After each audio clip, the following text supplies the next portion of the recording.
Sector farmer को ही लेके नहीं चलना चाहिए, स्टूडेंट्स हो गए, वर्किंग क्लास हो गई, सबको लेके चलना चाहिए। अभी की जो सरकार थी उन्होंने गुणवत्ता में बिल्कुल ध्यान नहीं दिया है, वो बस जो आज दिख रहा है उसी पे ध्यान दिया गया है। फास्ट हो जाते हैं और चीज़ें स्मूथली होती हैं, डेवलपमेंट भी तेज़ी से होता है। नमस्कार, छत्तीसगढ़ के नंबर 1 डिजिटल प्लेटफॉर्म छत्तीसगढ़ तक में आपका स्वागत है। मैं हूं आपके साथ अजय सोनी। जैसा कि छत्तीसगढ़ में मतदान तो हो गया है, लेकिन सरकार किसकी बनेगी इसको लेकर सभी तरफ चर्चाएं चल रही है और कयास लगाए जा रहे हैं कि किसकी सरकार बनेगी। लेकिन युवा क्या सोचता है, क्योंकि युवाओं ने भी इस मतदान में अपनी बड़ी भागीदारी निभाई है, तो इसलिए हमारे साथ आज युवा है और हमने छत्तीसगढ़ तक की चौपाल आज युवाओं के साथ लगाई है और इनसे जानने का प्रयास करेंगे आखिर वो वोट देने के पीछे उनकी सोच क्या होता है, व्यू क्या होता है और वो एक नई सरकार से चाहते क्या है।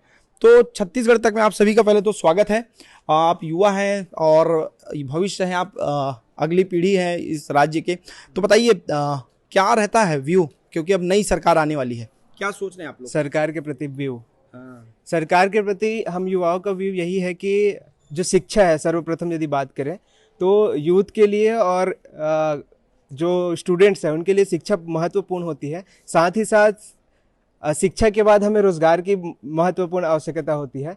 तो यदि जो सरकार हमें शिक्षा और रोजगार सबसे अच्छी तरीक़े से उपलब्ध करा सके, हमारा प्रथम योगदान और प्रथम वोट उन्हीं को जाएगा, उन्हीं को जाता है। तो देखिए ये युवा है और इनका कहना है कि एजुकेशन और रोजगार पे जो विशेष ध्यान देगा। हम यहाँ पे कुछ छात्राएं भी हैं, क्योंकि छात्राओं की संख्या लगातार अभी जब शुरू कर रहे थे तो चौपाल में छात्राओं की संख्या अधिक थी, लेकिन जब चौपाल शुरू हुई तो लगभग कम हुई। तो हम पहले बात कर लेते हैं, कहीं ये भी ना चले जाए। बताइए क्या नाम है आपका? अनामिका सिंह। अनामिका, कौन सी ईयर में आप क्या कर रही हैं? अभी सेकेंड ईयर में BTech CSC computer science. Computer science से जी। तो क्या व्यू है आपका? मतदाता है या वोट नहीं डाल पाई क्या? एक्चुअली मेरा वोटर आईडी नहीं बन पाया था कुछ इश्यूज की वजह से, बट निगाहें होती हैं पॉलिटिक्स पे। हाँ, निगाहें तो वही है कि first of all educational platform को इंक्रीज करना चाहिए, बिकॉज उसकी वजह से ही आगे मतलब रोजगार वगैरह आएगा। सो जो भी सरकार आए तो सबसे पहले तो यही है कि एजुकेशनल प्लेटफॉर्म्स पे ज़्यादा ध्यान दें, ताकि ज़्यादा से ज़्यादा लोग शिक्षित हो पाएँ। उसके बाद अगर ज़्यादा से ज़्यादा लोग शिक्षित होंगे तभी तो रोज़गार बढ़ेगा आगे।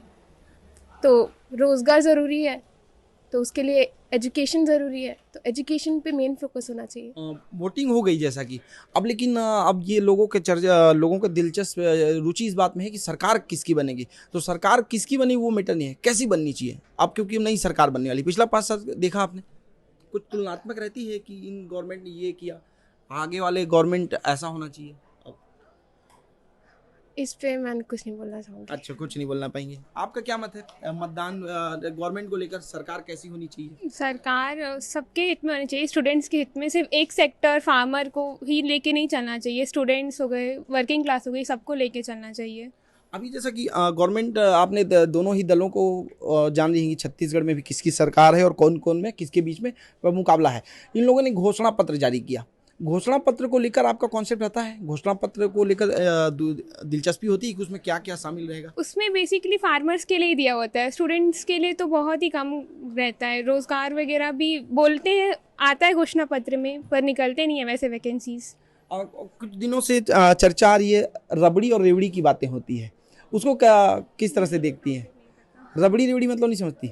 रबड़ी मुफ्त की चीज़ें जैसी होती है ना, कि हम मुफ्त में दे देंगे, आपको स्कूटी दे देंगे, लैपटॉप दे देंगे, ऐसी बातें होती है, बेरोजगारी भत्ता दे देंगे, तो उस पर क्या कहेंगे? क्योंकि सरकार इस पर फोकस करती है।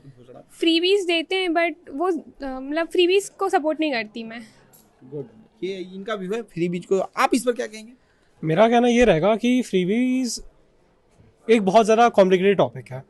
कुछ जगह फ्रीबीज बहुत ज़्यादा हेल्पफुल भी होते हैं और ज़्यादातर वो एजुकेशनल सेक्टर से रिलेटेड होता है, पर अभी के सिनेरियो में अगर देखें तो फ्रीबीज ज़्यादातर या तो मिल ही नहीं रहा है, वो बस एक पेपर में रहता है, कभी ऑन ग्राउंड इफेक्टिव नहीं होता, और जो मिल भी रहा है वो जो डिज़र्व करते हैं उनकी जगह करप्टेड लोगों को ज़्यादा मिल रहा है। मतलब उस चीज़ में भी करप्शन है ही।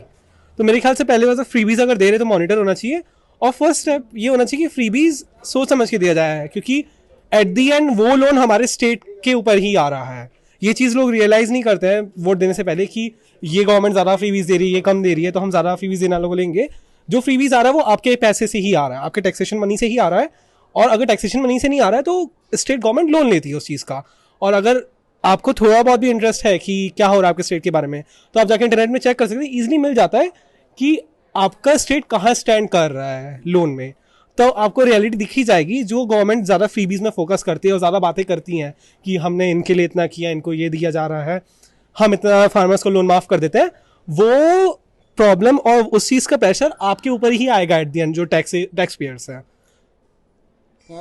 गवर्नमेंट को लेकर क्या चल रहा है कि जो नई सरकार आए वो उसकी क्या विजन होनी चाहिए? मेरे ख्याल से उनका विजन एक दूर का विजन होना चाहिए, क्योंकि पास गवर्नमेंट में मैंने ये ऑब्जर्व किया है कि इनका विजन रहता है पास का विजन कल या परसों तक देखने का। जैसे रोड्स बना रहे हैं तो रोड्स ऐसे बन रहे हैं कि 1-2 महीने के अंदर ही वो खराब होना चालू हो जा रहा है। मेरे व्यू में तो ये है कि मैं विधानसभा क्षेत्र के पास रहता हूँ, मेरे एरिया में अभी ही रिसेंटली एक रोड बनी है विच इज़ विधानसभा की मेन रोड है, एंड आज ही सुबह आते हुए मैंने देखा कि वो मेन रोड ही खराब होनी चालू हो गई, उखड़नी चालू हो गई है। और वो अभी बनी और अभी खराब होने जी, तो मेरा व्यू गुणवत्ता पे ध्यान देने गुणवत्ता बहुत जरूरी है। और ये है कि अभी की जो सरकार थी उन्होंने गुणवत्ता में बिल्कुल ध्यान नहीं दिया है, वो बस जो आज दिख रहा है उसी पे ध्यान दिया गया है, फ्यूचर में उन्हें नहीं ध्यान दिया है। नाम क्या है आपका? पार्थेश खंडेलवाल। खंडेलवाल जी कौन से ब्रांच से आप कर रहे हैं? मैं इलेक्ट्रॉनिक्स एंड टेलीकम्युनिकेशन से कर रहा हूँ। कौन सा ईयर है आपका? मेरा सेकंड ईयर है। सेकंड ईयर है। इसमें स्कोप क्या दिखता है छत्तीसगढ़ में जिस ब्रांच से आप इंजीनियरिंग कर रहे हैं? स्कोप तो बहुत ज़्यादा ही है। एक तो आप देख ही रहे होंगे अभी कि आपके मोबाइल फोन्स और लैपटॉप्स का इंपोर्ट बीच में बंद हो गया था कुछ दिनों के लिए, तो गवर्नमेंट जो है आपके इस सेक्टर को प्रमोट करना चाह रही है इंडिया में कि मैन्युफैक्चरिंग हमारे सेटअप हो। दूसरी बात, कम्युनिकेशन में भी बहुत अच्छा स्कोप है एंड ये चीज़ आगे जाके बढ़ेगी ही। और छत्तीसगढ़ में देखा जाए तो छत्तीसगढ़ का एक प्रॉब्लम ये है कि कम्युनिकेशन अभी बहुत ज़्यादा वीक है। कम्युनिकेशन वीक है, फोन से प्रॉब्लम। और भी हमारे साथ स्टूडेंट है, आपका नाम बताइए। देव साहू, कौन सा ब्रांच से कर रहे हैं? CSE second year. अच्छा, छत्तीसगढ़ में इंजीनियरिंग की बात करें, इंजीनियरिंग की अक्सर खबरें आती हैं कि इंजीनियरिंग की सीट फुल नहीं हो रही है, उसका क्या कारण है? इस क्षेत्र में जो अवसर हैं वो कम होते जा रहे हैं या गवर्नमेंट की कोई पॉलिसीज लगता है कि कोई कहीं पे लूज फॉल है? देखिए, जो भी इंजीनियरिंग में आज हम लोग पढ़ रहे हैं उसका अगर हम लोग जरूरत नहीं पड़ेगी, सबको मिलेगा, आप बोलो, सबको मिलेगी वीडियो और अच्छी क्वालिटी में। प्रैक्टिकली अगर आप बोलो, आप बोलना शुरू रखो। मैं ये कुछ लोग हमारा वीडियो बना रहे थे तो हम बता रहे कि आपको छत्तीसगढ़ तक सब्सक्राइब करिए, आपको जल्दी मिलेगी। आप लोग बल्कि चर्चे में आइए, हम आप लोगों से बात करेंगे, समझना चाहेंगे कि आप लोग का व्यू क्या है। आइए प्लीज कम। जैसे कि हम लोग इंजीनियरिंग का जो सिलेबस है अगर हम लोग उसको प्रैक्टिकली अप्लाई करने का सोचें तो हम लोग उसको अप्लाई नहीं कर पाएंगे क्योंकि वो काफ़ी आउटडेटेड है। तो जिसको सही में इंजीनियरिंग से इंटरेस्ट है, उसे पसंद है इंजीनियरिंग करना, तो वो ये फील्ड में आएगा ही नहीं। या तो वो अब्रॉड या बाहर के देश में चले जाएंगे या फिर वो कोई और फील्ड को चूज कर लेंगे, लेकिन इंजीनियरिंग में नहीं आएंगे। इसलिए क्या उसका? क्योंकि आउटडेटेड सिलेबस हो गया, अपग्रेड ही नहीं हो रही है। अपग्रेड ही नहीं हो रहा है। आज के ज़माने में हम लोग मतलब CD ड्राइव क्या होता है, कंप्यूटर की मेमोरी के कितने टाइप्स होते हैं, ये सब पढ़ रहे। तो मतलब ये काफ़ी ऑब्वियस सी चीज़ें हैं जो कि हम लोग को पहले से पता है, 5वीं से पता है हम लोग को, लेकिन वही चीज़ हम लोग को अभी भी पढ़ा रहे हैं।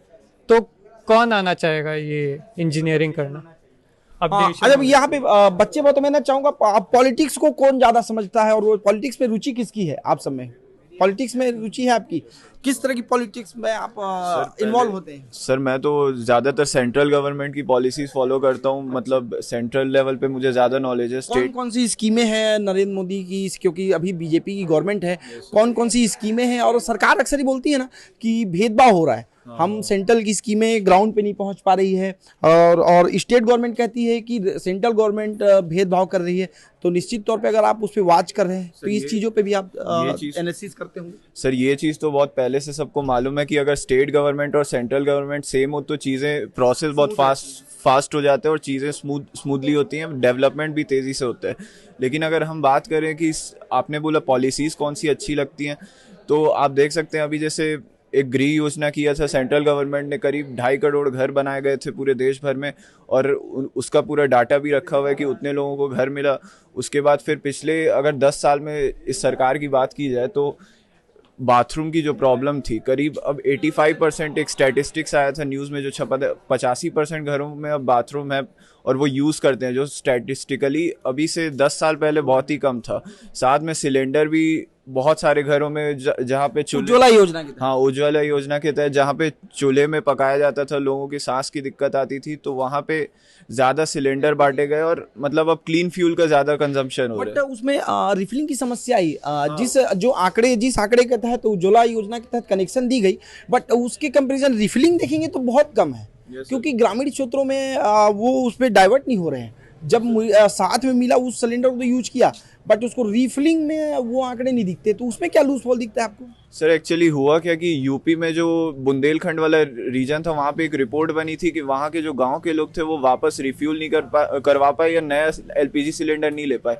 उसके पीछे मेन कारण उनसे पूछा गया तो 500 रुपये एक एलपीजी सिलेंडर का प्राइस होता है, तो उसका मतलब कमीशन देकर भी उनको सस्ता करके भी 200 में भी दिया जा रहा था, तब भी वो उसे वापस नहीं खरीद पा रहे थे, क्योंकि पॉवर्टी इतना है और मतलब उनके पास कोई सोर्स ऑफ इनकम नहीं है, खेत नहीं है, तो उतना भी वो एफर्ट नहीं कर पा रहे थे। अब फ्री का तो सरकार नहीं कर पा रही है, इसी कारण कुछ लोगों को अभी भी नहीं मिला। लेकिन देखा जाए तो बहुत ज़्यादा लोग फिर मतलब उसके कस्टमर बन गए। आप क्या कहते हैं, क्या देखते हैं? मैं छत्तीसगढ़ गवर्नमेंट अभी पिछली जो कांग्रेस सरकार रही है उसमें जो प्राइमरी सेक्टर है, जो हमारा खेत खार हो गया, गोधन न्याय योजना, इसकी मतलब बहुत अप्रिसिएशन करता हूँ।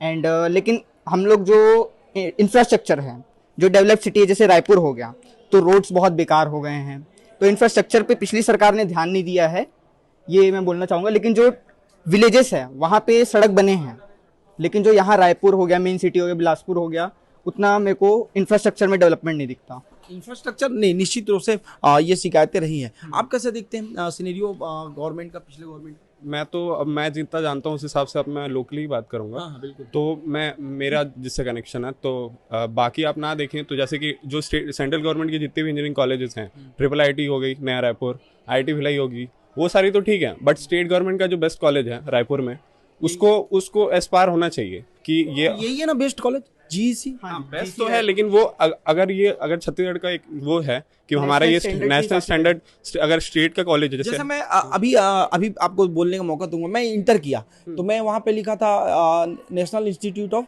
भिलाई लिखा था, है ना, NIT क्या लिखा था, IIT लिखा है। तो लेकिन अभी तो GEC है, लेकिन सिर्फ बोर्ड भले इसमें पहले लगती थी, बट वो स्टैंडर्ड नहीं है। नहीं, हाँ, स्टैंडर्ड भी नहीं है। और आप देखेंगे तो लाइक फैकल्टीज हो गए जो कंप्यूटर साइंस की ब्रांच है, तो मोस्टली आपके यहाँ देखिए परमानेंट फैकल्टीज और जो होनी चाहिए इस पर, क्योंकि अब GEC का मेन कैंपस आप स्टेट गवर्नमेंट का बेस्ट कॉलेज बोल रहे हो रायपुर, तो उस हिसाब से होनी चाहिए, तो उस हिसाब से नहीं है चीज़ें। और आप सिलेबस भी देखेंगे तो जैसे वो बंदे ने बताया कि आपका जो बहुत एकदम जो आउटडेटेड चीज़ें हैं, तो वो भी चीज़ें सिलेबस में हैं जो कि अपडेट होनी चाहिए विद टाइम, वो नहीं हो रही। बहुत अच्छी बात कही इन्होंने कि जैसा कि आप सेंट्रल गवर्नमेंट की जो चीज़ें, इंस्टीट्यूशंस, आप एजुकेशनल हब देखते हैं, उसी के लिए तौर पे कंपैरिजन करते हैं कि जो राज्य सरकारें की जो संस्थाएं होती हैं वो उसमें उतना वो स्टैंडर्ड नहीं हो पाता। यही बोलना चाहते हैं। हाँ, बिल्कुल। जैसे वेस्ट बंगाल का आप जादवपुर यूनिवर्सिटी सब जानते हैं, जादवपुर यूनिवर्सिटी हो गया, यूपी का आपका, वो तो स्टेट का ही ना। हाँ, वो स्टेट गवर्नमेंट कॉलेज है, उसको लोग जानते हैं। आप दूसरे भी जगह जाएंगे, हाँ, वो रिकॉग्नाइज्ड है। यूपी का भी है, मेरे को नाम नहीं पता, H से है, HBTU, हाँ, हरकोट बटलर स्कूल, तो वो स्टेट गवर्नमेंट का इंजीनियरिंग कॉलेज है और प्राइम जगह पे है, लोग उसको जानते हैं। बट यहाँ अगर आप बोलेंगे कि GEC रायपुर, तो ऐसा कोई रिकॉग्निशन नहीं है जैसा होना चाहिए। इसका असर ये भी पड़ेगा कि जैसे मान लीजिए कहीं प्लेसमेंट पे आप गए, आपने जिन जिन स्टेटों के कॉलेजों के नाम बताए, वहाँ पे अगर वो भी है तो क्या लगता है जिसको प्लेसमेंट में रखना है वो प्राथमिकता पहले किसको देगा? तो ऑब्वियसली क्योंकि एक तो हमारे पास छत्तीसगढ़ अभी डेवलपिंग स्टेट है, उतना है नहीं, तो लोग नहीं जानते, रिकॉग्नाइज नहीं रहता। और एक ऐसी भी चीज़ है, क्योंकि अब अगर आपको कंपेयर करें तो आप ये देख सकते हैं जैसे WBJEE हो गया, और यूपी की जो state entrance engineering entrance exams होते हैं उसमें बहुत लोग पार्टिसिपेट करते हैं, मतलब जो एग्जाम फिलअप होता है वो बहुत ज़्यादा होते हैं। जबकि आप वही अगर आप देखेंगे कि CGPT में जो अपना छत्तीसगढ़ का एंट्रेंस एग्जाम है, तो अब आप देखेंगे तो यहाँ पे पार्टिसिपेशन ही नहीं है, क्योंकि अदर स्टेट के लोग नहीं आ रहे हैं यहाँ पढ़ने, मतलब उनको इंटरेस्ट ही नहीं है। बहुत खाली रह जा रही इंजीनियरिंग। हाँ, और लोगों को इंटरेस्ट नहीं है, तो सिर्फ आप देखेंगे तो यहाँ छत्तीसगढ़ के ही लोग आपको दिखेंगे। जो सीटों की स्थिति है वो गवर्नमेंट कॉलेज की भी खाली रह जा रही है क्या? हाँ, यहाँ पे खाली रह जा रही है सीटें। पॉलिटेक्निक कॉलेजेस में तो बहुत ही ज्यादा खाली रह जा रही है। और दूसरी बात जो इन्होंने बताया कि सीएस में टीचर्स की प्रॉब्लम है, मेन प्रॉब्लम इंफ्रास्ट्रक्चर की भी बहुत ज्यादा है कि अगर कंप्यूटर लैब्स देखा जाए तो अप टू द मार्क नहीं है, जैसे एक national standards meet national standards जैसे आप National standards computer meet science branch में तो एटलीस्ट कंप्यूटर तो अच्छे होने चाहिए ना, वो भी वो नहीं कंप्यूटर कंप्यूटर साइंस कोर्स है हाँ। बट बेसिक चीज ही खराब है। हाँ मतलब आप कंप्यूटर साइंस कोर्स है तो एकदम आपके पास एकदम अगर लैब्स हैं जितने भी तो उसमें कंप्यूटर्स तो एटलीस्ट अच्छे होने चाहिए ना। अच्छा ये अभी जो गवर्नमेंट के नए गवर्नमेंट के लिए जो इलेक्शन में जो रूलिंग पार्टी और जो विपक्ष घूम रहा था और उसके लिए उन्हें घोषणा पत्र एक बहुत इफेक्ट करता है ना, तो जब घोषणा कहा कि हमने सभी वर्गों के बीच में गए, लोगों से उनकी समस्याएं जानी, तब हमने घोषणा पत्र बनाया, तो क्या ऐसा लगता है कि उन दोनों के सभी राजनीतिक पार्टी की जो घोषणा पत्र बनी है उसमें इस बात का ख्याल रखा गया क्या? सर आप देखेंगे तो लाइक जो मेडिकल वाले को ज्यादा फोकस रहता है, जैसे कि आप देखेंगे तो कांग्रेस ने बोला है कि लाइक वो एम्स बना देंगे और मेडिकल कॉलेजेस इंट्रोड्यूस करेंगे, बट इंजीनियरिंग ऐसा है जो नेग्लेक्ट हो जा रहा है। और आपका बीजेपी ने भी डाला है, वो तो पीएससी वाला मेन जो मुद्दा था वो वाला चला, बट लेकिन इंजीनियरिंग और यहाँ पे आईटी सेक्टर के बढ़ाने का या फिर वो वैसा कुछ ना किसी के उसमें हमको पोर्टफोलियो वैसे नहीं दिखा। ऐसे ही मैं देखता हूँ कि कोई एंटरप्रेन्योर हो गया या कोई और क्षेत्र में गया, जब उससे पूछा जाता है कि आप क्या किए हो, तो मैं अधिकतर लोगों से पढ़ता है वो बताते हैं हमारा बैकग्राउंड इंजीनियरिंग का है, तो क्योंकि उनको अवसर उतनी ज़्यादा नहीं मिलते हैं, है ना आप लोगों के? हाँ क्योंकि यहाँ से लोग ऑब्वियसली वो करेंगे हाँ माइग्रेट करेंगे और दूसरे स्टेट में जाएंगे, तो छत्तीसगढ़ में तो कुछ वैसा है भी नहीं, और प्लेसमेंट भी जो आपको पैकेज मिलते हैं वो बहुत कम इनिशियल मिलते हैं, तो आपको ऑफलाइन ऑफ कैंपस आपको ट्राई करना रहता है या फिर आपको हायर स्टडीज में जाना चाहता है। आप देखेंगे मोस्टली इंजीनियरिंग कॉलेज में जो अच्छे हैं वहाँ लोग हायर स्टडीज नहीं करना चाहते, क्योंकि हमको बीटेक करेंगे, हम प्लेसमेंट मिलेगा, अच्छे चले जाएंगे, बट हमको सिर्फ एक ही मिलता है, या तो तुम एमटेक करो गेट से, अच्छे कॉलेजेस से एमटेक मास्टर्स करो, यहाँ फिर तुमको कोई वो है नहीं। जैसा कि 3 तारीख को काउंटिंग हो जाएंगी, नई सरकार लगभग क्लियर हो जाएगी कि सरकार क्या बनेगी, तो नई सरकार से क्या आप लोगों की डिमांड रहनी चाहिए या उन तक कौन सी बात पहुंचाना चाहेंगे? सर नई सरकार को सबसे पहले तो इंफ्रास्ट्रक्चर डेवलपमेंट जो ये लोग बोले सड़कें वड़कों पर, उन सब चीज़ों पे काम होनी चाहिए। और दूसरी बात कॉलेजेस जैसे है यहाँ का, जैसे ये बेंचमार्क कॉलेज है कि छत्तीसगढ़ को रिप्रेजेंट करते हैं कोई स्टेट गवर्नमेंट कॉलेज, तो ये तो यहाँ का भी इंफ्रास्ट्रक्चर, स्पोर्ट्स फैसिलिटीज, ये सारी चीज़ें और सिलेबस अपडेट होना चाहिए। साथ ही साथ सर ये जो रायपुर में ट्रैफिक की प्रॉब्लम्स हैं और जैसे स्ट्रे एनिमल्स जो है, इनके ऊपर कोई नया रूल बनना चाहिए कि ये बहुत दिक्कतें हैं ये ना सड़कों पे मवेशी चलना। हाँ। नई सरकार से क्या चाहेंगे? नई सरकार से स्ट्रे एनिमल्स को लेके एक रेगुलेशन अच्छे से, स्टूडेंट स्टूडेंट से रिलेटेड सबसे पहले कोर्स को रिस्ट्रक्चर करना चाहिए सारे जो बीटेक का है, देन उसके बाद जो हमारे छत्तीसगढ़ में आईटी हब नहीं है, ये आईटी हब होनी हाँ, चाहिए। तो IT लोग बेंगलोर जाते हैं, लोग बेंगलोर जाते हैं, पुणे जाते हैं, हाँ, तो क्यों ना इसको यहीं पे स्ट्रक्चर किया जाए। हम तो डेवलपिंग है ना, हम तो कहीं भी मोड़ सकते हैं अपनी गाड़ी का स्टीयरिंग। बिल्कुल। आप क्या चाहेंगे?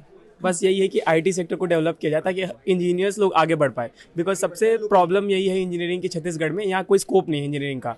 और सबसे इंपॉर्टेंट थिंग ये है कि एजुकेशन ही एक राष्ट्र को क्या करता है, महान बनाता है। और एजुकेशन के लिए, स्टूडेंट के लिए, तो छत्तीसगढ़ में एजुकेशन पुअर है मानते हैं? हाँ बहुत पुअर तो नहीं कहूँगा, लेकिन मतलब आई मीन स्टैंडर्ड होना चाहिए या स्टैंडर्ड मेंटेन नहीं हो पा रहा है एजुकेशन का, और एजुकेशन के लिए अच्छी फैसिलिटी भी नहीं मिल पा रही है और ना कि फैकल्टी मिल पा रही है हमारे कॉलेज में। तो बेस्ट यही होगा कि एजुकेशन पे फोकस किया जाए और एज पॉसिबल एज इसको जल्दी से ठीक किया जाए, ताकि आने वाले स्टूडेंट हो वो बेटर एजुकेशन ले पाए और हमारे छत्तीसगढ़ को रिप्रेजेंट कर पाए आगे। तो ये आज छत्तीसगढ़ तक की चौपाल हमने लगाई थी युवाओं के बीच जो फर्स्ट वोटर भी हैं और आने वाले समय में देश के कमान इनके हाथों में भी रहेंगे। और इन्होंने एक बात अच्छी बात कही जिससे कि जो सत्ता पे बैठते हैं उन्हें इस बात पे गौर करना चाहिए कि जब सरकार 5 सालों में रिस्ट्रक्चर होती है तो जो उनके कोर्सेज हैं, जो उनके एजुकेशन के सिस्टम है, उस पर भी रिस्ट्रक्चर होना चाहिए। तो ये आपने सुना जो चर्चा था, ये आज हमारी चौपाल थी छत्तीसगढ़ इंजीनियरिंग कॉलेज जिसे जीईसी कहते हैं। और इन्हें ये इस बात का मलाल है कि जीईसी उन राज्यों के स्टेट बॉडीज़ या जो उनके इंस्टीट्यूट हैं उसके कंपैरिजन में खड़ा नहीं हो पा रहा है। सहयोगी साहिल के साथ अजय सोनी, रायपुर, छत्तीसगढ़ तक।